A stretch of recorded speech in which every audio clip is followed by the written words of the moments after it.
তাহলে এই কমন সমস্যাটা আমাদের সমাজে আছে না নাই? কথা বল না, আছে না নাই? আমি আমি এই এলাকার মা বোনদেরকে বলবো একটা কথা খুব গুরুত্বপূর্ণ, শুনে রাখবেন। পুত্রবধূ যারা আছেন, শাশুড়িও যারা আছেন, আপনি শাশুড়ি হিসাবে আপনার ছেলের বউটাকে যদি নিজের মেয়ের মতো আদর না দিতে পারেন, ওই পুত্রবধূ আপনাকে শাশুড়ির মতোই দেখবে, মায়ের মতো দেখবে না। বেজাল দুনো জায়গাতেই আছে। খালি পুত্রবধূ খারাপ এটা না, হৌরিও খারাপ। আবার খালি হৌরি খারাপ না, পুত্রবধূও খারাপ আছে। কথা কোন ঠিক কিনা? কোবাজকে হুজুর রে কি সাবজেক্ট দিছে, আর কোন হুজুর লিয়ে আইছে পাগল তারে দইয়া লাইতেছে। ভাই দেখেন, আপনার অত একটা মেয়ে আছে, আসে না? মা বোনদেরকে বলতেছি, মা আপনারও তো একটা মেয়ে আছে, আরেক জায়গায় বিয়ে দিচ্ছে। আপনি আরেক ঘরের মেয়ে আনছেন, এটাই তো দুনিয়ার নিয়ম। আপনি যে মেয়েটারে আনছেন, এটারে আপনার নিজের মেয়ের মতো আদর করে, দেখবেন এটাও আপনার মায়ের মতো আদর করবো।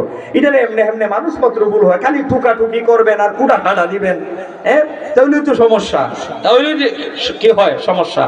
আর এই এলাকার আমার বোনদেরকে বলবো, আপনি যদি আপনার শ্বশুর শাশুড়িকে দেখতে না পারেন, আপনি যদি জামাইর নিয়ে খালি সল্লা দেন বলে, না পারতাছি না, তোমার মা বাপের জ্বালায় পারতাছি না, তুমি যদি আমারে রাখতে চাও তাড়াতাড়ি সিলেট, ঢাকা ঢাকা বাসা করো, নাহলে পারতাম না আমি। মনে রাখবেন, যদি চক্রান্ত করে, যেই মা 10 মাস 10 দিন গর্ভে ধারণ করে সন্তান জন্ম দিয়েছে, ওই সন্তানটাকে যদি আপনি কুপরামর্শ দিয়ে যদি আপনার স্বামীকে যদি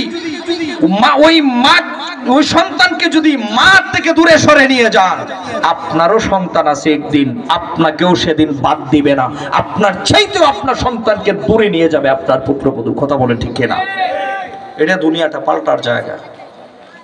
কম্প্রোমাইজ, স্যাক্রিফাইস করে চলবেন, স্যাক্রিফাইস করে চলবেন। সম্মানিত সুধী ভাইয়ারা আমার, বাবারা আমার, আর কেমনে মানুষ বলা হইতো? মানুষের মধ্যে মানুষ যারা বেশি দেয়, এইটা তাসির করে বেশি। এখন তো প্রত্যেকটা ঘরে ঘরে এখন এই যে সিরিয়াল বাইরেছে, স্টার জলসা, জি বাংলা, এটা তো উস্টার জলসা। এটা স্টার না, এটা উস্টা দেওয়ার জলসা। এটার মধ্যে শ্বশুর আর পুত্রবধূর খামরা খামরি ছাড়া আর কুস্তা নাই। আর এটা বাংলাদেশেই বেশি চলে। যেই দেশ থেকে এটার উৎপত্তি, ওই দেশে এটার বেশি খায় না, বাংলাদেশেই বেশি খায় না। এগুলো আল্লাহর হস্তে বন্ধ করেন। সম্মানিত সুধী,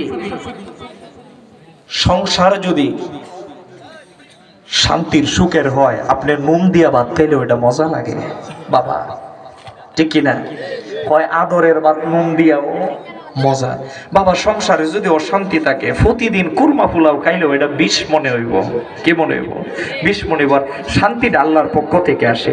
এই শান্তি আপনার আসবে না ঘরের মধ্যে হালাল রুজি যদি না আসে।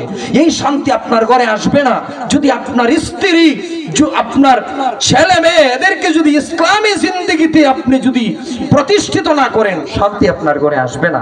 আপনি অবাক হয়ে যাবেন। আপনি কোটিপতি, আপনি লাখ লাখ টাকা মাসে ইনকাম করেন, আল্লাহর কসম করে বলি, আপনার বাড়ির ইমাম সাহেব আপনার মসজিদের মাত্র 6 থেকে 8,000 টাকা বেতন পায়। আপনি গিয়া দেখেন, আপনি কোটিপতির চাইতে ওই ইমাম সাহেবের ঘরে শান্তি বেশি।